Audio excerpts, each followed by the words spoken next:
It's always such a joy to be here with the delegates who come. And it doesn't matter whether we have an overflowing room or a sparsely occupied room. It's the quality of people present that makes the difference. So thank you all for coming up here bright and early, and we'll see how to get this productive and useful. Okay. I just need to make sure I master the handling of this little clicker. It works. Awesome. You know, in any organization, irrespective of size, number one is the team, because without them you have nothing to sell. And that is something organizations need to really understand, accept, and cherish. And then, of course, is the customers. If you don't have your customers, you don't have revenues to pay the bills. So these are the priorities in any organization, and that's where I feel the leadership focus is very, very critical. Now, overall, if you look today at the world, most organizations, the employee morale is low. All the uncertainties around us are not helping. Inflation is not in our favor at all. So there are a whole bunch of issues that depress our employees and impacts productivity.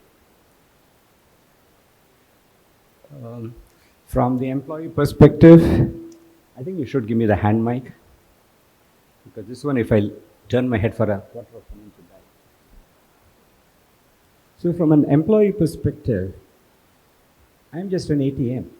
I do stuff, my employer bills it out, takes the money, and throws something to me like how he throws to the doggy at home or someone. At least that's the way I perceive it. And that is a major problem because of lack of transparency, where the employees don't necessarily understand all the complications running a business and why he might be billing at $140 an hour but getting only $73 an hour or something like that. So that is a matter of communication that needs to be done really well. And 55 years ago, occupational safety was a big thing in the United States and rest of the world because employees were getting hurt. Personally, when I was in Rwanda in the factory once, I lived right next to the factory in company quarters. 3 o'clock in the morning, someone knocks on the door. It's an emergency because one of the employees working the textile plant just lost a finger, and we had to rush him to the hospital. And they were asking if I can come and help expedite treatment because the locals may not get the same attention that I would be able to generate. And so therefore, employee safety is extremely important as we move along.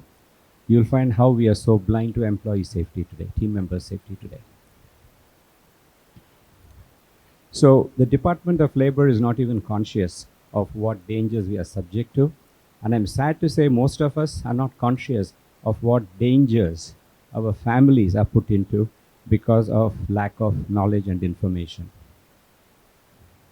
So here are some opportunities to demonstrate the caring of the leadership for the employees. And I'm starting this as a starting point, and then we'll take it forward. I promise I didn't do anything wrong.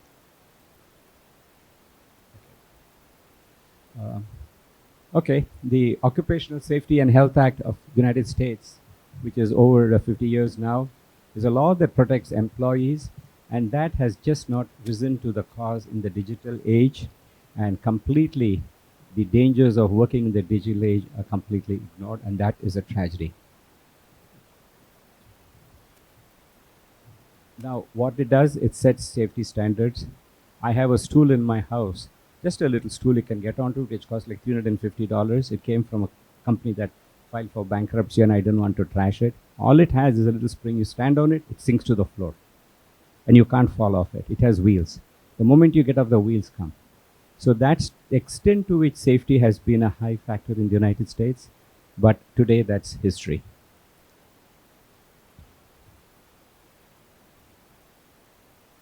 Something is not okay. I'm sure I didn't make a mistake. Anyway, here we go. The curse of the digital age, and this I'm going to stay focused. I don't want to miss any of these items. And I know all of you can read, but I do want to emphasize the ones which are more important. The first of which is the electromagnetic waves that we are constantly subject to every minute of our life. That's what is hitting us. Now you have somebody sitting on a laptop, that's hitting them. Most of you have cell phones. And if you're kind of old-fashioned and traditional, you just pick up the phone, which is what I do now, and hold it like this to my ears. Many, many years ago, I did a lot better because at that time, I used a traditional cable or a wireless earphone, which made sure I can keep walking and talking, and my family is thinking, this guy's crazy, he's talking to himself. They didn't know that I was actually on the phone and talking to somebody, which would have made them madder, but they're supposed to be on a holiday and I'm not supposed to be working. But those days have changed. And now I don't know how many of you have AirPod, the little thing you stick in your ear. I call them the cockroaches you stick in your ear for a reason. And the reason is, if I just hold the phone, the damage is when I'm receiving a call. The rest of the time the phone is somewhere else. When you have the AirPod, which works on Bluetooth, constantly sending signals to the phone, is there something for me? Is there a message? Is there a call? That exposes you to a lot of danger. So one of the products that I use, the partner who makes this, who actually is at this conference, is an old-fashioned cable. The difference is this end goes into the phone. These two, up to this point, is a traditional cable with a wire running inside. From this point till what goes into my ear is a piece of rubber. There is no metal, there's nothing. So no magnetism, nothing can go across. And effectively it functions like a speakerphone. You will never hear what's going on, but the sound reaches me. The price for this, I wouldn't even talk about it, is so irrelevant. And this is something, as an employer, I would give it to every one of my employees, because today the old-fashioned phones, extensions are all gone. Everyone works off the cell phone, which quite often I pay for. So I would tell them, keep this, protect your brains, what you have, from the damage that electromagnetic forces cause constantly.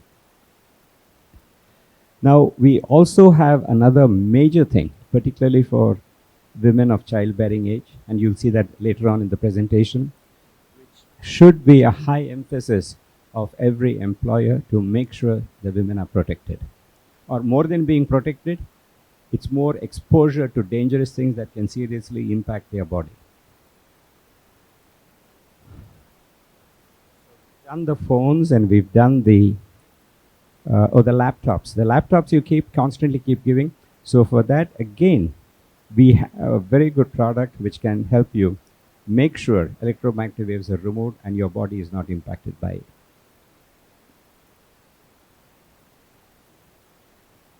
Is this some glitch or is it new technology? Anyway, this is the laptop mat with grounding. You see that it is a little clipped into the end of it on the top right side, and there's a pin below which you just take it to your wall plug and push it into the grounding outlet. And what that does is make sure the mat is grounded, which the laptop is on, and your hand is on the mat, and it just goes beautifully for you. Now, this is something which can be put at the bottom of your desk near your chair. You put your feet on it, but naked skin has to be on it. Very rarely you have naked skin on your chairs. You have socks, shoes, footwear, and other things. So what I do, I have a bigger version of this, which we call a yoga mat. I have it on my bed. So all night when I'm sleeping, my wife and I always have a bare feet on this, and this does a lot of grounding at night, which is believed to be very beneficial. And a lot of this you can read if you go search on Google Bhagwan. So here you see the yoga mat, which is much longer and it rolls out. Now this is the abdominal band for women. As the fetus is growing, this protection is very, very critical. And this is sophisticated, and they have done studies to see how it has an impact and helps. Now, those of you who are old enough before the fancy smartphones and digital phones came into being, knew that there was always a suspicion, hey, microwaves are bad, it's going to cause cancer or do something. And the other thing which went on is, oh, these cell phones, they're terrible, they're going to hurt you. And the phone companies, oh, no, nothing will happen, it's all safe, nothing to worry, everything is great. That lie continued until the digital phones came. The moment the digital phones came, the tune changed. You have these new digital phones, they are so fantastic, they just won't hurt you, no risk at all. Suddenly, the whole old analog phones became the bad guys because they wanted to get rid of them and buy the new digital phones. And that just is another instance of the corruption of technology and business, where first of everything to them is their own profits, and they really don't care much about what happens to their customers. And while on this topic, one of our exhibitors here has a very good book on sales and selling, and he says, don't sell out. Whatever product you sell, make sure your customers, your clients benefit from it and it doesn't hurt them. And the first one who should get these are these mobile phones and other technology companies, which are only concerned with the money they make and not with what impact it has. Water bottles. All the water bottles they have here are plant-based, which is a very refreshing and bright thing, and hats off to the organizers. But the world uses plastic bottles, which are so cheap, it's almost shameful. I don't know how you can do that. I can buy some of these bottles a little smaller than this for 10 cents a bottle, which got bottled in a factory, transported thousands of miles, kept in a warehouse, brought to the retail place, and then sold 48 bottles for $3.99. Those plastic bottles, while they travel in heat, develop challenges which creates magnetism get into the water. And when you drink that, your brain is 20 times more absorbent of it than any other part of your body. So you really have no idea how much of this you're carrying in your heads and what impact it'll have. And I always console myself that at my age, it's not that terrible. I'll be dead of other reasons anyway. But when you have young children, grandchildren, please, to save them, make sure they don't use the ordinary plastic bottles. Give them reusable bottles in which they can have the water they need to carry.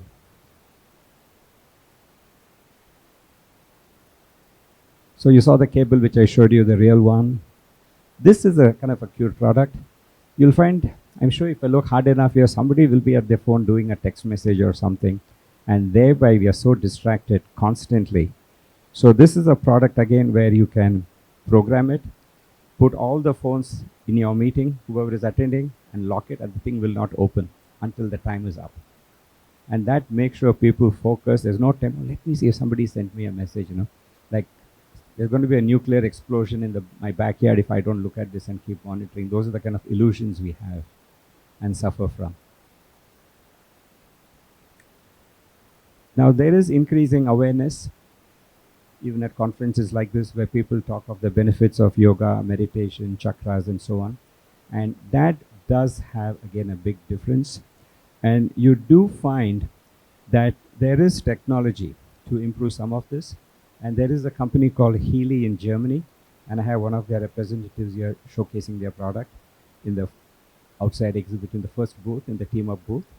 Now this again is something which is incredibly small, easy, affordable. It's just a small thing like this. You wear it and it's strapped in, and then it does a lot of good for you. That really makes a difference in how you lead your lives and how things happen in the future. All of these products put together will cost less than maybe half a day's salary that you pay to an employee. And something like this given to them gives them a lot of reassurance that they're a little more than an ATM. You like to protect them and make sure that they stay in good lives. Now, all this I have shared are the traditional concerns on traditional things, but today the world is very, very different. So let's review some of those challenges. First, what has changed today and will continue to evolve? The world is impacted by changes far and near. You have, the Ukraine war, the USA priorities changing, the phenomenal growth in India, amazing changes in Saudi Arabia, and a lot more. Changes the big picture and our lives. But closer to home, at the micro level, as leaders, we are challenged by a dramatically changing workforce, a workforce that is more highly educated than ever, not clear of the value of this education they have, and I'm not sure how much of it is really applied, but they're educated. It's a generation that has not experienced hardship for the most part, and they have not suffered the impact of relationships that have practically disappeared. Today, my relationship with this phone is closer than with my wife or my girlfriend. And that is just harsh reality. And if this thing dies, who cares? I can get a replacement for a few $100s. Now, we live in a generation where a girl, and I like to call her a child because she's not yet a teenager, she referred to the stress she is undergoing in her life at a spiritual retreat in the United States where she and I were in the same group. This is a generation where the majority of high school girls in Loudoun County, which is very close to where I live, are members of the LGBT groups. How much it is out of necessity, how much of it is strategy is anybody's guess, because that's an easy way to keep the boys away. They come, oh, I'm a member of the LGBT group, and they'll walk away. If you don't give it to them, they'll say you're a lesbian anyway, so might as well have them the illusions and keep them out of your back. So that could be a reason which some of them have said it is. Now, we have a workforce that has very limited experience solving real problems in life because, as I said, it's a very protected group with lots of affluence. They don't know what problems are.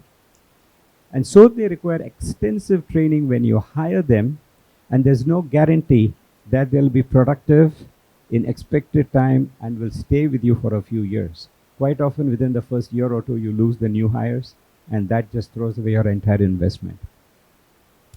The management team you have to work with also has its own challenges because many of them have gone through the same because they are probably under 30 years or 35 years of age, particularly in technology. And that again makes a difference. And this is a problem I hear about the leadership team, which is the problem. And I hear this both from clients and partners. So a workforce that does not know a life without social media, AI, artificial intelligence, and related curses is not one to deal with, as I'm sure many of you recognize, and the pain hurts you every week. Now, this is the team you have to work with, practically live with, nurture, almost pamper to get your work done in a timely and effective manner. And that is not easy, as all of us know. Enough of listing the challenges we face. I don't need to keep reminding you of the pains you go through. But what can you do about this as the leader, and really who has the most at stake?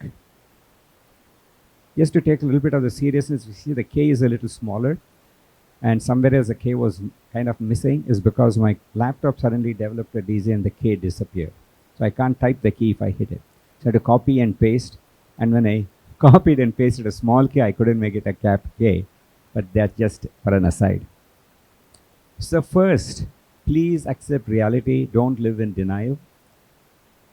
I don't see too many people of Indian heritage being here because we are a very famous nation. We do not accept that we have mental illnesses in our homes and families. We live completely in denial of that because there's a stigma attached to it. So please don't make that mistake in your company. Just accept it and see how you address it and fix it. Now, invest the time and develop a list of issues that need to be addressed in your organization. Share this with your leadership team and then see how best to solve it. Find an acceptable solution and get the buy-in from each and every one of them. So every one of you will do better and your organization will grow. Now, enough of listing the challenges, and then I gave you some action items. At this conference, we have several very creative, enterprising experts, and you can find them if you go through the catalog or through other ways. They have invested the time and resources to come here and share their experience. Evaluate the experience they offer. Shortlist the ones who are most aligned to the challenges you face and see what you can do. As our MC said, in my youth, when I was just low 20s, I started India's first customer loyalty program, and it grew phenomenally. And at this point, my hope, and at that time in the growth, we grew to be the world's largest philatelic club, collecting postage stamps. We had over 26,000 members, no internet, no social media, no email, no computers, no mobile phones, actually no phones. We had the only phone on my street where I lived in Mysore, South India. So only my passion to do this and the awesome children who are members nationwide made this thing happen. Now, are all your leaders at your business? Is your work the only place where you lead? Think for just a microsecond. And anyone looking at mobile phones, for a moment, take your eyes away. Your home is the most important place where you lead. Don't ever forget that. Never ignore your leadership team at home, which could be your spouse, children, parents, siblings, and anybody else. You need to treat them with the same attention and strategies that you use in your workplace, so your entire life where you lead, life is better. Now, I challenge each and every one of you that I have commenced this journey to leave a legacy and build the world's largest organizational development leaders. And we are recruiting partners in different parts of the world who can provide services to local businesses. Any of you who have the experience, knowledge, and passion to share what you know, please reach out to me. And of course, for brainstorming how to do your work better, reach out to me, go back home, settle down, and then maybe sometime later in the month or January, reach out and we can see how we partner and make everyone's lives better. My contact information is down here. Take a picture and let me know how I may be able to help any of you. Any questions? I think they cut short the time. I thought we had 35 minutes, but it started at 27 or something, but I still have 3 minutes, so I can take any few questions if anyone has any. And if no one has questions, I'll go with the illusion that I did such a good job that nobody had questions. Or people were so bored they didn't pay attention. And I like to think the former, since that's more positive. I do have one question coming from the very back. Which is good. The back bunches usually are the most productive. I was one. Hello. Krishnan sir, happy morning. Happy morning. Pleasure to listen to your very well-crafted talk. So I wanted to ask you, because we both are from the same country, India. So in India, we always say that we are spiritual beings having a human experience rather than the other way around. So when we are enlisting all these challenges which you said, which is very, very true, so how do you feel? How important is the spiritual pillar in the overall growth or the remedy for most of the problems which you have enlisted?